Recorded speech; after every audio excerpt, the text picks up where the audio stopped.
நம்ம மனசுக்குள்ள உண்மையிலே என்ன இருக்குன்னு நாம எப்பவாவது யோசிச்சு பார்த்திருக்கோமா? அதோட உண்மையான நிலை என்ன? ஏன் வெளியில ரொம்ப சந்தோஷமா தெரியற நிறைய பேர் உள்ளுக்குள்ள ஒரு நிம்மதி இல்லாம இருக்காங்க? இதுக்கு சமாரியா நகரத்துல வாழ்ந்த ஒரு பிரபலமான மனிதரோட கதைய பார்க்கலாம். அவரோட பேரு சீமோன். அவர் ஒரு பெரிய மாய வித்தைக்காரர். தன்னோட மேஜிக்கால எல்லாரையும் பிரமிக்க வச்சார். மக்கள் அவரை தெய்வத்தோட மகாசக்தின்னு கொண்டாடினாங்க. அவர் ஒரு பெரிய செலிபிரிட்டி மாதிரி. ஆனா ஒரு நாள் பிலிப்போன்னு ஒருத்தர் இயேசு கிறிஸ்துவ பத்தி ஒரு செய்தியை சொன்னார். ஆச்சரியமா, சீமோனோட மாயாஜாலத்தை விட இயேசுவோட அந்த செய்தி மக்களை ரொம்பவே ஈர்க்க ஆரம்பிச்சுது.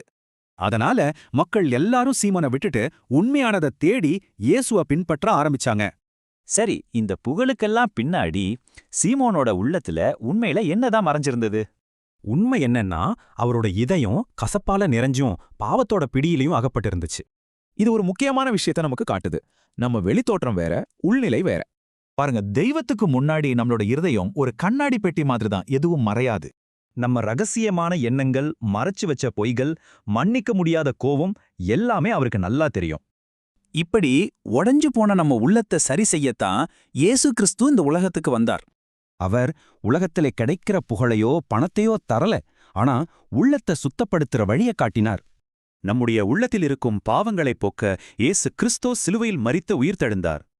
அந்த சமாரிய மக்கள் இந்த உண்மையை நம்புனப்போ அந்த முழு பட்டணமும் ஒரு பெரிய சந்தோஷத்துல நிறைஞ்சது. இப்போ உங்களுக்கும் இதே கேள்விதான். இந்த உண்மையான நிம்மதி உங்களுக்கும் வேணுமா?